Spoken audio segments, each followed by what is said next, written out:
और ये हुजूर की आमद का पहला मकसद है। दूसरा मकसद किताब व हिकमत की तालीम है। हुजूर की आमद का जो तीसरा मकसद है वो क्या है? वयुज़क्कीहिम। क्या है? वयुज़क्कीहिम। हुजूर तशरीफ लाए हैं किस लिए? अंदर की दुनिया पाक करने के लिए हुजूर तशरीफ लाए। दिल के दुनिया के तज़किये के लिए हुजूर तशरीफ लाए। आज रबीउल अव्वल आता है, हम घरों को भी सजाते हैं, बाजारों को भी, गलियों को भी, दुकानों को भी, छतों को भी, हर चीज सजाते हैं। एक शय जो सजावट से महरूम रहती है वो क्या है? वो हमारा दिल है। वो नहीं पाक होता। उसमें वही हसद है, वही बुग़्ज़ है, वही कीना है, वही अदावतें हैं, वही दुश्मनियां हैं। फिर मिलाद मनाने का क्या फायदा कि अंदर वही कदूरतें हसद लेके निकल जाए। हुजूर की आमद का मकसद दिल की दुनिया पाक करना है। मैं एक जगह गया, मैंने ये रिवायत बयान की। उनका आपस में जो है हर तरफ जो है वो ये बंदूकें और कलाशनकोप लेके कोई इधर बैठा है, कोई इधर बैठा है, कोई इधर बैठा है। उनके आपस में कत्लों के वैर थे। तो वहां मैंने ये रिवायत बयान की और जो कातिल थे उनमें बैठे हुए उनकी आंखों से छम छम आंसू गिर रहे थे कि हमारा रवैया क्या है और हुजूर का रवैया क्या था। महबूब खुदा काबे का तवाफ कर रहे हैं। एक शख्स जिसका नाम फुजाला है, क्या है? उसका इरादा गलत है। इरादा क्या है? नौज़ बिल्लाह हुजूर को कत्ल करने का। इस इरादे से वो भी सहने हरम में आया है काबे के तवाफ के लिए। हुजूर आगे तवाफ कर रहे हैं, उसने पीछे हुजूर के तवाफ करना शुरू कर दिया। हुजूर आगे अपनी रफ्तार से, उसने आहिस्ता आहिस्ता अपनी रफ्तार तेज करना शुरू कर दी कि जब करीब जाऊंगा, हुजूर तो वैसे ही आगे देख रहे हैं, मैं करीब जाऊंगा पीछे से हमला करूंगा, अपना काम करूंगा। तो आहिस्ता आहिस्ता वो करीब होता गया। करीब होते होते फलम्मा दना मिन, जब बिल्कुल हुजूर के करीब पहुंच गया ना, उसने हथियार की तरफ हाथ बढ़ाया कि यही मौका है, अभी काम करते। जो ही हथियार की तरफ हाथ बढ़ाया ना, महबूब खुदा ने पीछे मुड़ के देखा नहीं है कि आने वाला कौन है, इसका नाम क्या है, इरादा क्या है, किस काम के लिए है। पीछे मुड़ के हुजूर ने देखा नहीं है। अकीदे की बात है, उन्हें समझ आएगी जिसका जिस्म भी यहाँ मौजूद है और अंदर की दुनिया भी मौजूद है, हर किसी को समझ नहीं आएगी। अब अबू बकर हुजूर ने चलते चलते पूछा, अफुजाला तो, यानी मैं आगे देख रहा हूं, मुझे नहीं इल्म पीछे कौन है। लेकिन महबूब खुदा को खालिक ने ये शान अता फरमाई थी कि हुजूर जैसे आगे देखते थे, महबूब खुदा वैसे ही पीछे भी देखते थे। हुजूर ने पीछे मुड़ के देखा नहीं है, चलते चलते पूछा, अफुजाला तो, मेरे पीछे आने वाले, क्या तू फुजाला है? यानी मुड़ के नहीं देखा, आगे चलते पूछा। उसने कहा नाम, हाँ मैं फुजाला हूं, मैं फुजाला हूं। तो उसने कहा ना मैं फुजाला हूं, तो महबूब खुदा ने फिर दूसरा सवाल किया, और दूसरा सवाल भी हमारे अकीदे का अक्कास है, हमारे अकीदे के इस बात में है। महबूब खुदा ने दूसरा सवाल किया, माज़ा कुन्त तुहद्दिसु बिही नफ्सक, ए फुजाला ये तो बता अपने दिल में क्या इरादा लेके आया है, तेरे दिल में क्या चल रहा है। ये पूछा ना तेरे दिल में क्या है। फुजाला ने कहा ला शै, दिल में कोई इरादा नहीं है।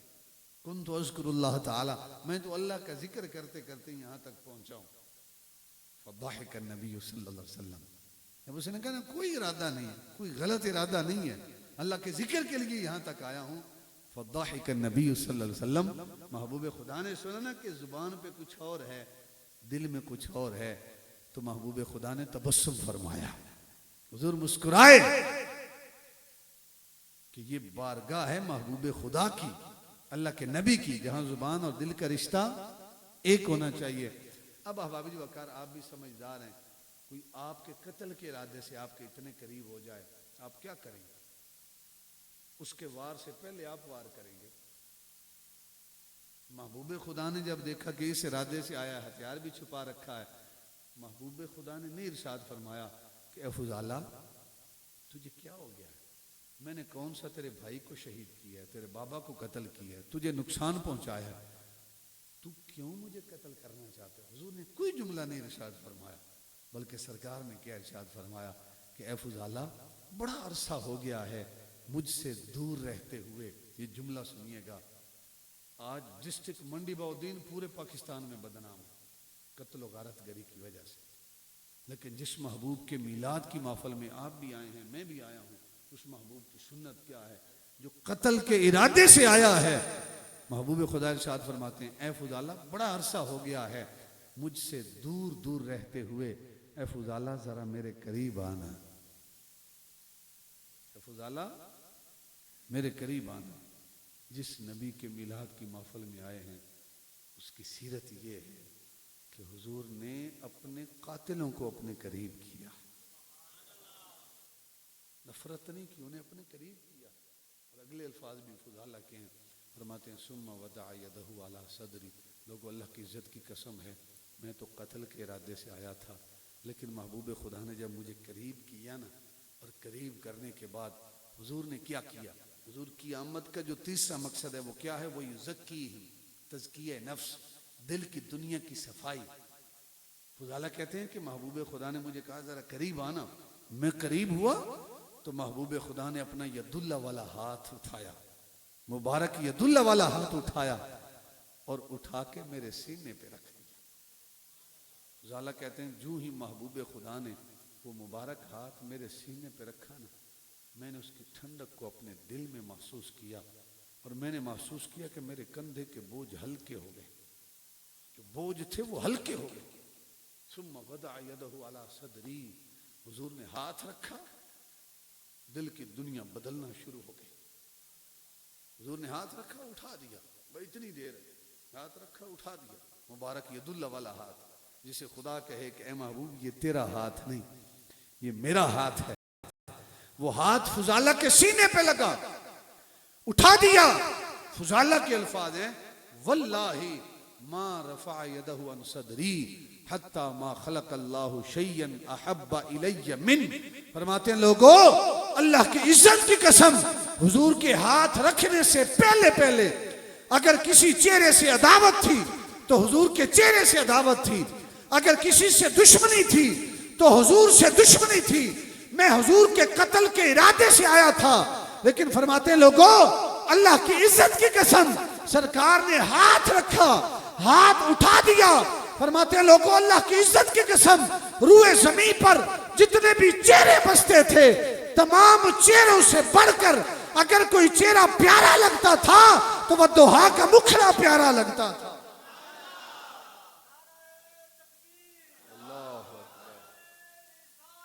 या रसूल अल्लाह, अचारिया कहा पहले चेहरे से अदावत थी, लेकिन अब दिल की दुनिया बदली, अब हुजूर के चेहरे से बढ़कर कोई चेहरा प्यारा लगता ही नहीं था। फुजाला कि दिल की दुनिया बदली है, अंदर इनकिलाब आया है। कलमा पढ़ा, कलमा पढ़ के वापस मुड़ते हैं, रास्ते में एक औरत है, एक औरत है जिसके फुजाला के साथ ताल्लुकात अच्छे नहीं थे। फुजाला सारी सारी रात बैठ के उस औरत के हुस्न के तज़किरे करता था, औरत फुजाला के हुस्न के तज़किरे करते थे। रात खत्म हो जाती थी, उन दोनों की बातें खत्म नहीं होती थी। पहले तवज्जो मेरी तरफ, पहले फुजाला आता था तो निगाहें यहां होती थी, कब मुझे मेरी महबूबा नजर आ जाए, कब मुझे मेरी माशूका नजर आ जाए। आज फुजाला आ रहे हैं तो आज फुजाला की निगाहें झुकी हुई हैं। यह है ईमान, यह है तज़किये नफ्स। है ना जवान, मिलाद की महफिल भी तू सजाए और सारी रात गैर महरम के साथ तेरे फोन पे डिस्कशन और बातें चलती रहें, ये तू कैसा हुजूर का गुलाम है। जो गुलाम रसूल हैं वो कैसे हैं कि कलमा पढ़ा है, अंदर ईमान आया है, आशिक़ रसूल बने हैं, गुलाम रसूल बने हैं, तो नजरें झुक गई हैं, झुकी हुई नजरों के साथ आ रहे हैं। वो औरत अपनी दहलीज पे खड़ी है दरवाजे में, उसने देखा कि फुजाला के आज अंदाज बदला बदला सा है, फिर ख्याल आया कि मजाक कर रहा होगा। किधर जाएगा? हमारे दरमियान कोई नाराजगी भी नहीं है, झगड़ा भी नहीं, किधर जाएगा फुजाला? बिलखुसूस नौजवान भाई मेरी इस बात को तवज्जो से सुनिएगा। फुजाला की नजरें झुकी हुई हैं, झुकी हुई नजरों के साथ चल रहे हैं। फमरर तो भी इमरातिन, उस औरत को क्रॉस किया, लेकिन निगाह उठा के देखा नहीं है। औरत हैरान हुई कि भाई फुजाला को क्या हो गया? नजरें झुका के चल रहे हैं। चलते चलते चलते जब औरत को यकीन हो गया कि अब नहीं वापस आएगा, तो उसने आवाज दी, कुन्तु अतहद्दसु इलैहा। उसने कहा कि फुजाला क्या बात है, ये बेरुखी का अंदाज क्यों, ये लहजा बदला बदला सा क्यों? फुजाला तू तो हुस्न के तज़किरे करते हुए थकता ही नहीं था। फुजाला मैं भी वही, हुस्न भी वही, कद्दो कामत भी वही, लबो रुखसार भी वही, आज देखना भी गवारा नहीं, तकना भी गवारा नहीं। फुजाला ने कहा औरत खबरदार, आज के बाद मुझे आवाज न देना, आज के बाद मुझे आवाज न देना। फुजाला क्यों, क्या बात है, बात भी तो बता ना। नाराजगी भी नहीं है, तू तो सारी सारी रात बैठा रहता था, सारी रात हुस्न के तज़किरे होते थे, न बातें खत्म होती थी, रात खत्म हो जाती थी। ऐ फुजाला मैं भी वही, मेरा हुस्न भी वही, कद्दो कामत भी वही, लबो रुखसार भी वही, अब मेरी तरफ तकना भी गवारा नहीं। ऐ फुजाला ये बेरुखी का अंदाज क्यों? तो फुजाला ने जुबाने हाल से कहा कि अब मेरी निगाहों में जचता नहीं कोई, जैसे है मेरी सरकार वैसा नहीं कोई। कहा आज तक मैंने तेरा हुस्न देखा था, आज तक मैं तेरी जुल्फों पे मरता था, आज मैं उस हंसी को देख के आ रहा हूं जिसके हुस्न के तज़किरे खुदा कुरान में करता है। आज मैं उस सोने को देख के आ रहा हूं जिसकी जुल्फों की कस्में खुदा कुरान में उठाता है। आज मैं उस सोने को देख के आ रहा हूं कि तुझे पसीना आए, तेरे पसीने से बदबू आती है, तू 2-3 दिन तक गुस्ल न करे, तेरे जिस्म से बदबू आती है।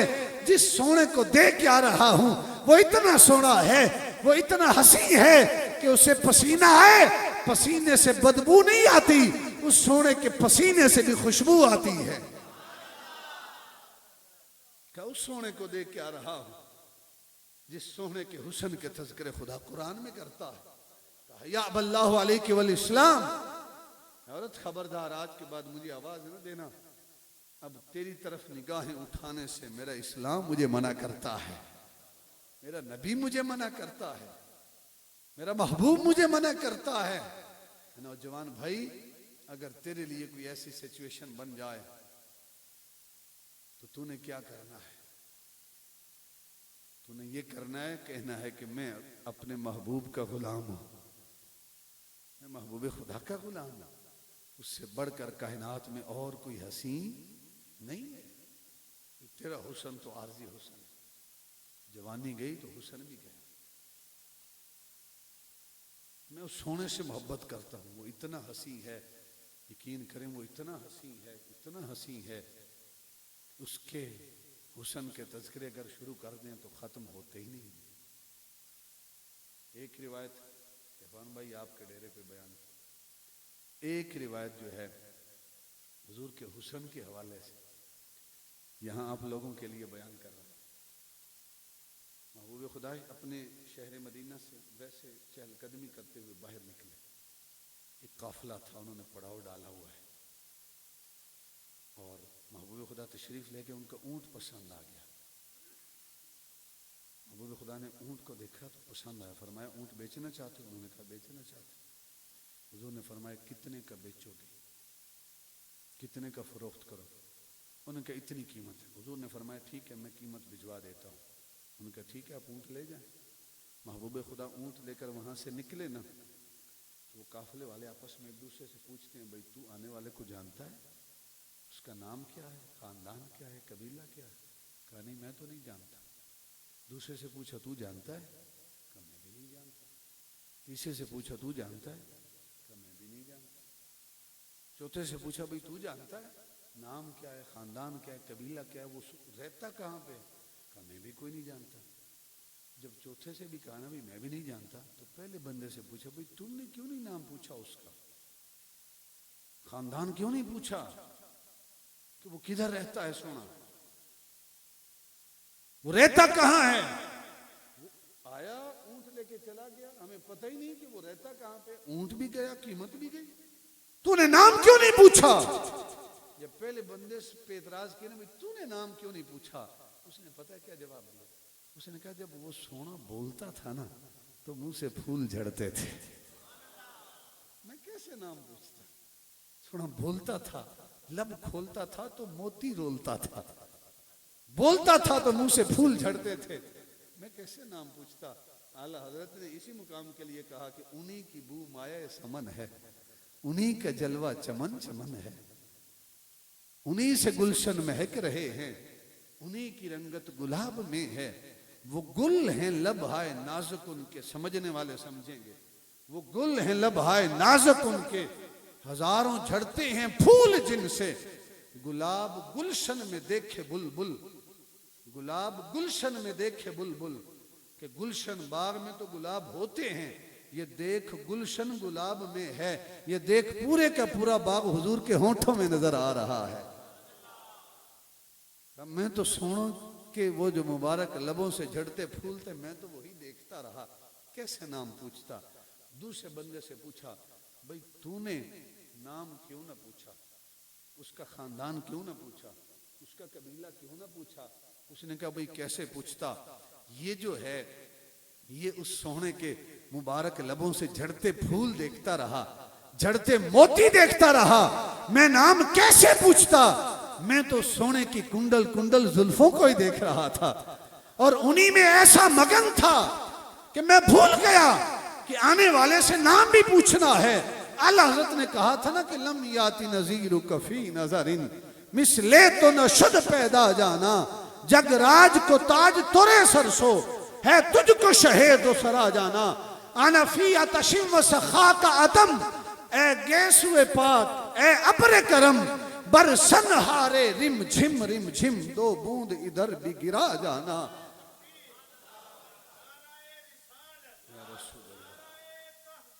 अच्छा मैं तो कुंडल कुंडल जुल्फे देखता रहा। पीर मेर अली शाह की निगाह पड़ी तो कहा मुख चंद बदर शाशानी है, मथे चमके लात नुरानी है, काली जुल्फ की अख मस्तानी है, मखमूर अखी हिंद मत भरिया। बेदम शाह वारसी ने कहा कि मैं जुल्फे यार तेरे बाल बाल के सदके, रिहाई जिससे न मिले ऐसे जाल के सदके, और जो हशर तक भी न दे चैन कब्र में बेदम, मैं ऐसी याद के कुर्बान ऐसे ख्याल के सदके। कहा मैं तो सोने की कुंडल कुंडल जुल्फे देखता रहा, कैसे नाम पूछता। तीसरे बंदे से पूछा भाई तुमने नाम क्यों ना पूछा, उसका खानदान क्यों ना पूछा, उसका कबीला क्यों ना पूछा। कहा कैसे पूछता, ये जो पहला है ये उस सोने के मुबारक लबों से झड़ते फूल देखता रहा, ये सोने की कुंडल कुंडल जुल्फे देखता रहा। मैं तो सोने के नैन देख रहा था कि उस सोने के कितने प्यारे प्यारे नैन थे, उस सोने की क्या प्यारी प्यारी आंखें थी।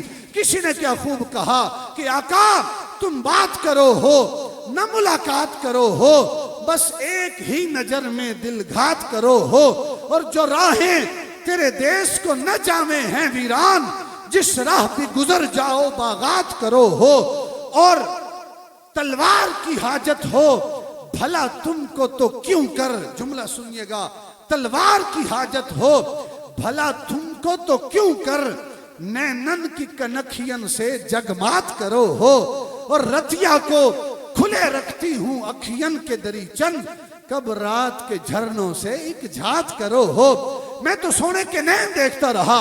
चौथे से पूछा भाई तुमने उस सोने का नाम क्यों ना पूछा, उस सोने का खानदान क्यों ना पूछा, उस सोने का कबीला क्यों ना पूछा। कहा ये सोने के लबों से झड़ते फूल देखता रहा, ये सोने की कुंडल कुंडल जुल्फे देखता रहा, ये सोने के नैन देखता रहा।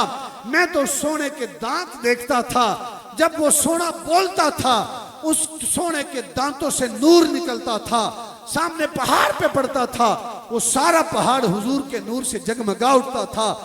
अल हज़रत ने कहा कि यासी की चमक है दांतन में, ताहा का करिश्मा आंखन में, वल फजर के जलवा गालन में वो अर्श का तारा आवत है। अहबाब वकार एक दूसरे से कहने लगे, वो सोना आया, हुस्न का करिश्मा जगा के चला गया, हमसे ऊंट भी ले गया, कीमत भी गई, ऊंट भी गई। जब ये तासुर दिया कि ऊंट भी गया, कीमत भी गई, गोया कि ऊंट चोरी हो गया है। खेमे के पर्दे में से एक औरत जो खेमे के सरदार की औरत थी, उसने खेमे का पर्दा सिरकाया और उसने कहा, खबरदार, वो जो आया था उसके मुतल्लक एक और जुमला न कहना। कहा क्यों? कहा अना ज़ामिनतुल समन जमलिकुम, जो तुम्हारे ऊंट की कीमत है मैं उसकी जमानत देती हूं, मैं ऊंट की कीमत की जमानत देती हूं। उन्होंने कहा चलो शुक्र है, कोई तो आने वाले को जानता है, उसका नाम क्या, खानदान क्या, कबीला क्या, रहता कहां पे, कोई तो जानता है। जब ये कहा ना कि चलो शुक्र है, कोई तो जानता है जो कीमत की जमानत दे रहा है। जब ये कहा ना, उस औरत ने कहा, भाई जानती मैं भी कोई नहीं हूं, जानती मैं भी कोई नहीं हूं। कहा जब जानती नहीं है फिर जमानत का है कि, जमानत किस बात की? उस औरत ने कहा, वल्लाह जानती तो नहीं हूं, लेकिन जब वो सोना तुमसे बातें कर रहा था, वो मनमोहना तुमसे गुफ्तगू कर रहा था, मैंने खेमे का पर्दा सिरकाया, एक निगाह मैंने सोने के चेहरे पे डाली, मेरे दिल ने गवाही दी कि ऐसा सोना चेहरे वाला कभी झूठा हो सकता नहीं है। इसलिए मैंने ऊंट की कीमत की जमानत देती हूं कि कीमत भी आएगी, ऊंट की कीमत आएगी, गुम नहीं होगी। और अगर उसने ना दी तो मैं जमानत देती हूं, मैं कीमत दूंगी। आपस में बातें चल रही थी कि हुजूर के सहाबा तशरीफ ले आए। सहाबा ने, किधर है जिसने हुजूर को ऊंट दिया? वो कहते हैं कि हमने हुजूर को ऊंट दिया है।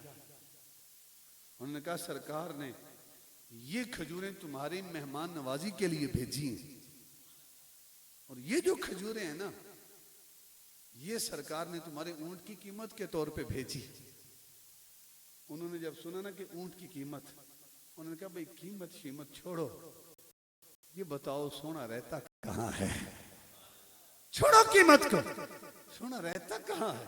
कहा क्यों, तुमने ऊंट दिया है, कीमत लो ना। उन्होंने कहा नहीं, सोना आया तो हम तो सोने का बोलना देखते रहे, सोने की गुफ्तार देखते रहे, सोने का किरदार देखते रहे, सोने के नैन देखते रहे, सोने की कुंडल कुंडल जुल्फे देखते रहे।